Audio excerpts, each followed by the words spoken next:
Have you ever wondered what really happened on that tragic day in January 2008? When the world lost one of its brightest stars, Heath Ledger, at just 28 years old. The official story is that it was an accidental overdose. But for years, rumors have swirled, pointing to everything from the psychological toll of his iconic role as the Joker to something more sinister. Today, we're going to dive deep, separating fact from fiction and uncovering the chilling truth behind the Dark Knight tragedy. What we've found might change everything you thought you knew. On the afternoon of January 22, 2008, a housekeeper entered Heath Ledger's rented apartment in SoHo, New York City. She was there for a routine cleaning, but what she discovered was anything but routine. Heath was unresponsive in his bed. A masseuse, scheduled for an appointment, arrived shortly after and also tried to wake him. When their efforts failed, they called for help. Paramedics rushed to the scene, but it was too late. Heath Ledger was pronounced dead. The news sent shockwaves across the globe. How could this happen to a young, vibrant actor at the peak of his career? The initial scene was perplexing. An otherwise healthy 28-year-old was dead, surrounded by bottles of prescription medication. The media frenzy began almost immediately. Was it suicide? Did his intense preparation for playing the Joker in The Dark Knight push him over the edge? Stories began to emerge about his method acting, how he'd locked himself away for weeks to get into the mind of the chaotic villain. He kept a diary, filled with dark thoughts and inspirations for the character. Many speculated that the role had taken a severe psychological toll, blurring the lines between the actor and the anarchic force he was portraying on screen. This narrative was compelling, dramatic, and fit the tragic artist trope perfectly. But was it the truth? The New York City Medical Examiner's Office conducted a thorough autopsy to find answers. On February 6, 2008, the official report was released, and the findings were both specific and devastating. The cause of death was ruled as acute intoxication by the combined effects of oxycodone, hydrocodone, diazepam, temazepam, alprazolam, and doxylamine. In simpler terms, a toxic cocktail of 6 different prescription drugs. These included powerful painkillers, anti-anxiety medications, and sleep aids. The medical examiner was clear. The death was an accident. It was the result of the cumulative impact of these substances, not a massive overdose of any single one. This is a crucial point that often gets lost in the sensational headlines. Ledger hadn't taken a handful of pills to end his life. Instead, it was a slow, creeping buildup of different medications in his system, each prescribed by a different doctor for a different ailment. He was battling severe insomnia, a condition he spoke about openly in his final interviews. He described his mind as racing, unable to shut down, getting maybe 2 hours of sleep a night. He was also dealing with the physical and emotional stress of back-to-back film projects.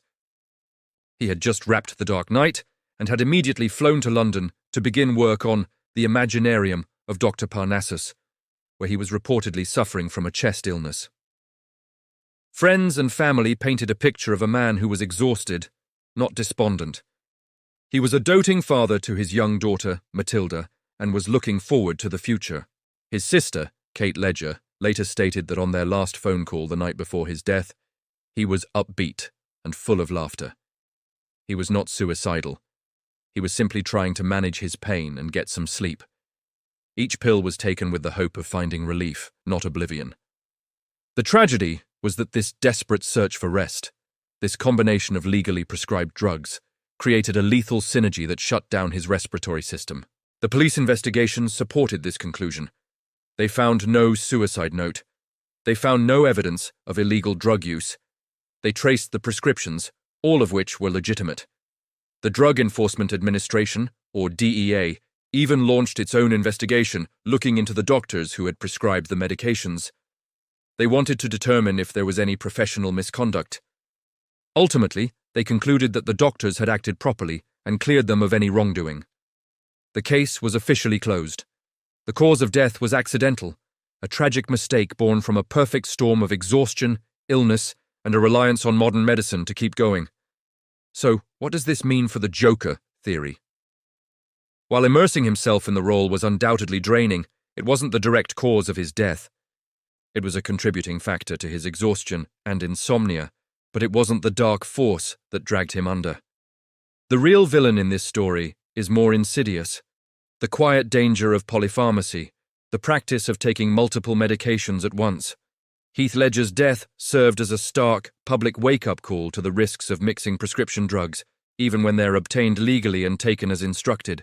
It highlighted a healthcare system where it's possible for a patient to receive multiple, potentially interacting prescriptions from different doctors, none of whom have the full picture. Years later, the fascination with Heath's death continues. Documentaries and articles still explore the what-ifs, and the shadow of the Joker still looms large in the public imagination. It's a more dramatic, more cinematic story. But the truth, while less theatrical, is far more poignant. It's the story of a talented, hard-working man who was simply trying to cope with immense pressure. He wasn't a victim of a movie role, he was a victim of a system and a culture that often pushes people to their breaking point.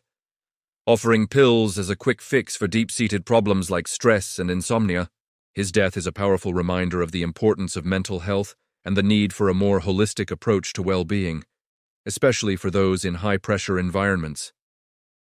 Heath Ledger left behind an incredible legacy.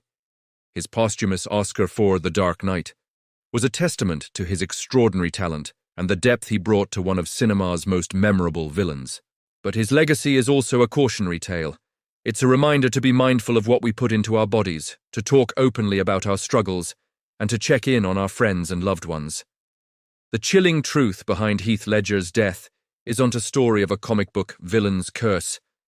It's a profoundly human tragedy about the quiet, everyday dangers that can have the most devastating consequences.